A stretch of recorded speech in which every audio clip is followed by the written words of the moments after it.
Again, its inhabitants took to the roads to escape the pursuing fires.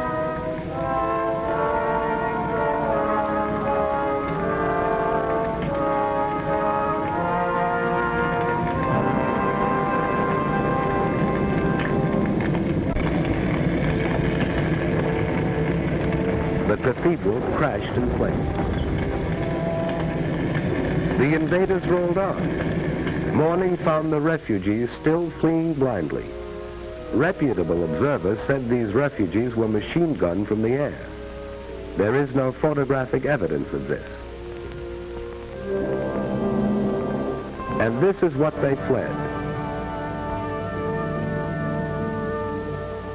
The Nazi machine moved on, and after a day's destruction, paused only to sleep.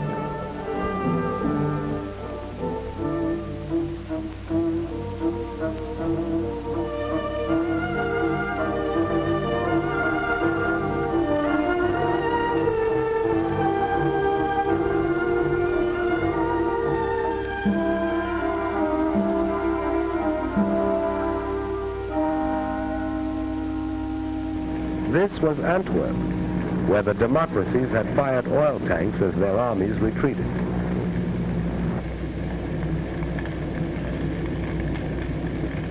The improvised Allied defense collapsed. The British Army was driven into the Sea of Dunkirk, according to plan. Dunkirk has been called the triumph of man over the machine.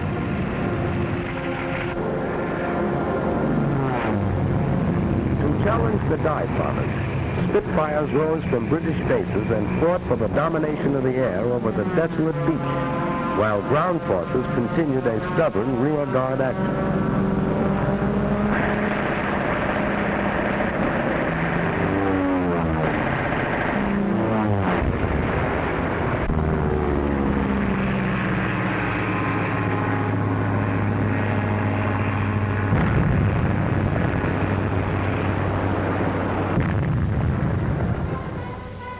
British ships, cruisers, destroyers, yachts, paddle boats, anything that could float, crossed the channel and evacuated some 350,000 British and French troops back to England. For the British were determined to save their men. Here in the wreckage was the story of the epic evacuation. Men walked into the sea and swam to their rescuers. They couldn't take their weapons, trucks, tanks, or guns, but men were saved to fight again. Having slashed through Luxembourg, Belgium, and Holland, 5 German armies fanned out across France. Treachery and incompetence had doomed the nation that only a decade ago had been leader of Europe. Now the campaign mounted in fury as France crumbled.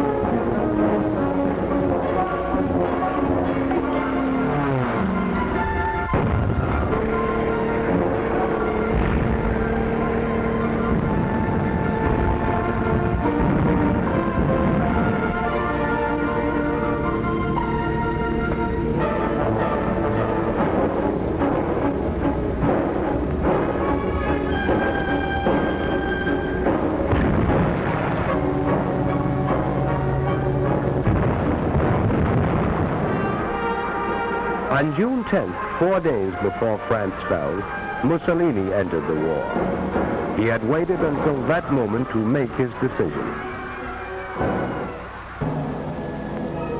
And now the Nazis entered Paris. This had been the dream of the Kaiser in the last war. Hitler achieved it.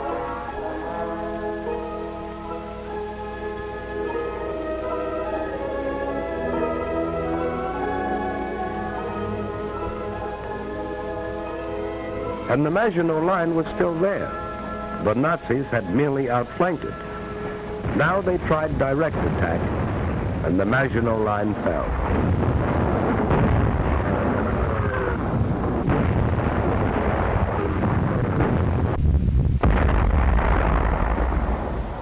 First World War had ended officially in this railroad car, where Marshal Foch had received the delegates of the vanquished Germans.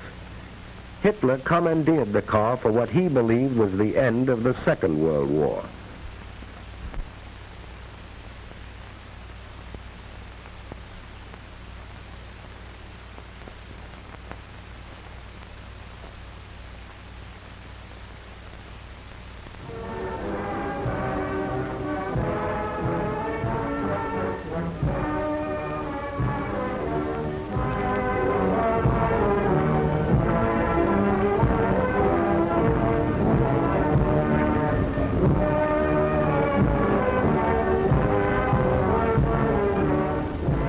Here at Compiègne, Vichy was born. Hitler was happy.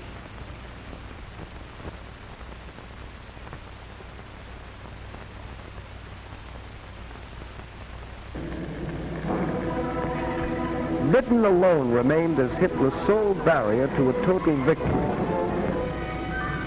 Nazi submarines, now berthed on the conquered coast, set out to starve the British people into submission. Nazi planes, now only a few minutes' flight from the English coast, set out to bomb the British people into submission.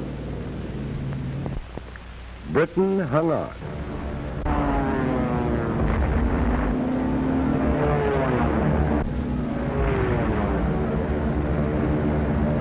They bombed railroads and factories to disrupt transportation and war production. They bombed by day, and when the Royal Air Force smashed more than 180 of the bombers out of the sky in one session, they bombed by night. The face of London changed. Historic landmarks disappeared. Night after night, London was left a sea of fire.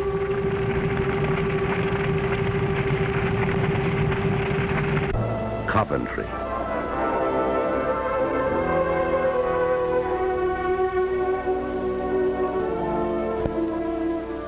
Air armadas appeared over these cities through the fall and winter of 1940 and well into the spring of 1941. Wreckage was cleared and production continued. A new army was created, equipped with new weapons. And Hitler, frustrated, turned east. If this were to be a long war, he would need Russian oil and Russian wheat.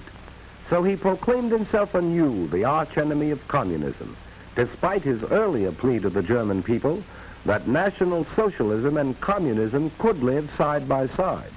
Now he told them he didn't mean what he said before, but he did mean what he said before that. Military spokesman in Berlin said the Red Armies would be encircled and destroyed within 6 weeks. Its remnants would retreat back of the Urals. There the Japanese could deal with them at the proper time. Joseph Stalin rallied the Russian people. Soldiers and civilians responding with a unanimity that amazed a world that had heard much and knew little of them, rose to repel and harry the invaders.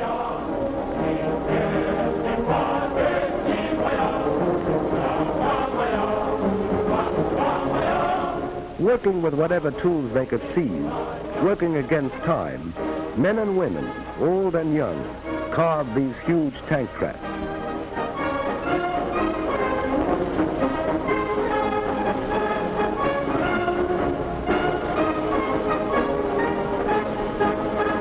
Weapons were distributed to civilian guerrillas assigned to operate back of enemy lines.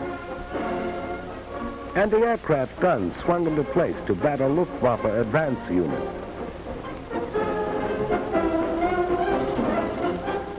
Here was the wheat that Hitler wanted, and Russian men, women, and children were determined to keep it out of his hands. They would have neither food nor shelter. Factories worked day and night, for the Russians knew this was a war of machines. Entire plants were moved east, complete with workers. Weapons of war poured out of these factories, and the Germans, as well as the rest of the world, discovered the Russians had tanks to meet tanks and planes to meet planes. The Russians retreated, but not without inflicting sizable casualties.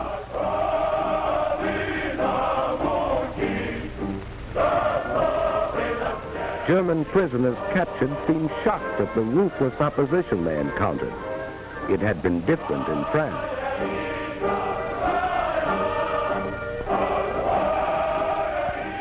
Winter found the Russian army still intact.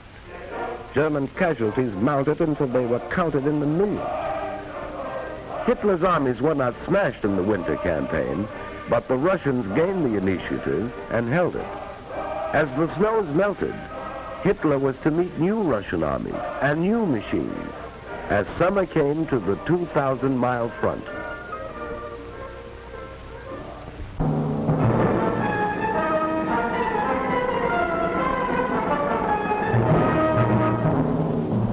We were not sufficiently on the alert in Hawaii. The Japanese won a series of spectacular victories in the Pacific. Under General Douglas MacArthur, American and Filipino forces fought a fabulous delaying action in the Philippines. Manila was bombed, although it was declared an open city.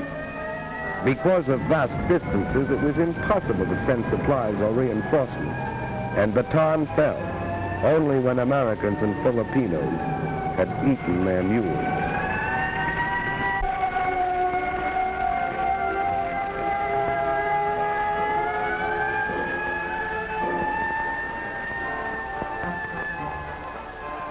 General MacArthur established his headquarters in Australia, and as Commander-in-Chief of the United Nations forces in that area, prepared for the offensive that would develop inevitably.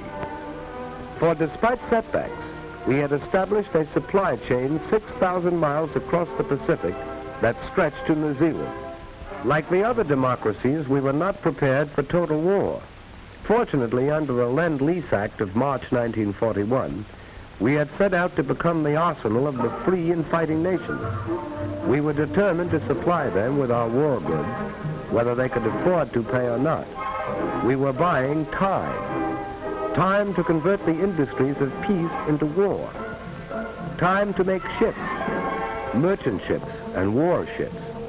Time to make planes and more planes, bombers and fighters, faster, more powerful than any the world had ever seen. Time to make guns, and more guns, shells, and more shells, tanks, and more tanks. Time to gather the huge strength which was ours, to pour the great riches of American earth into the cauldron of war. Iron, steel, oil, coal.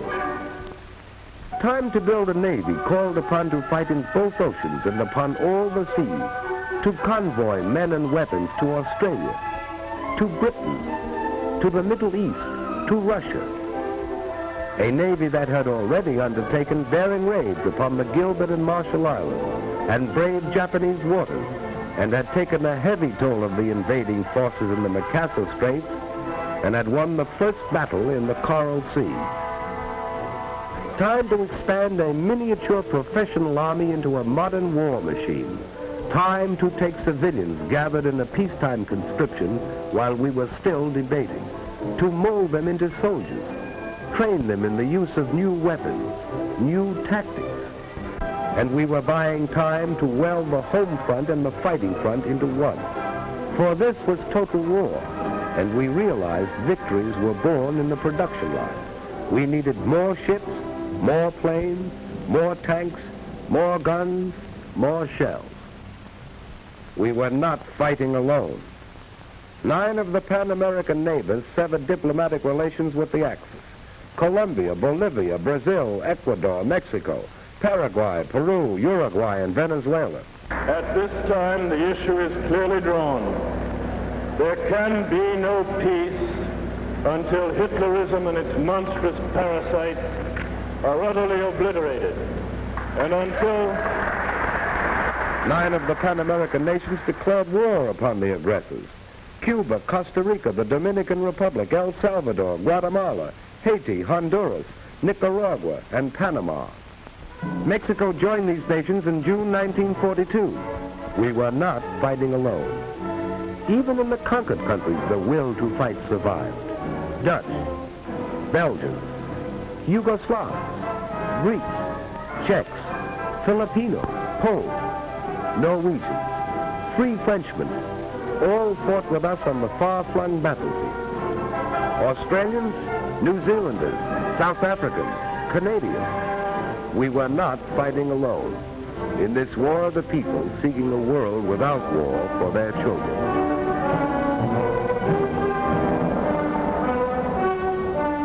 Britain, growing steadily stronger in its third year of war, sweeping the skies of conquered Europe, harassing the enemy with commando raids, sending forth huge armadas of bombers over German cities Hitler promised would never be attacked. Russia, fighting with an unparalleled tenacity, drawing upon inexhaustible reserves, asking no mercy and offering none. China, knowing the patience of an ancient civilization, surmounting handicaps that would have destroyed other nations, fighting on as it had fought alone. And the people of the United States, an angry people, whose resources and privileges were the envy of the world, offering these without stint, fighting in the factories and the foxholes, fighting in the jungles, the deserts, the frozen wastes, fighting on all the oceans, fighting for survival, fighting a war which would be hard and might be long, but which they would win.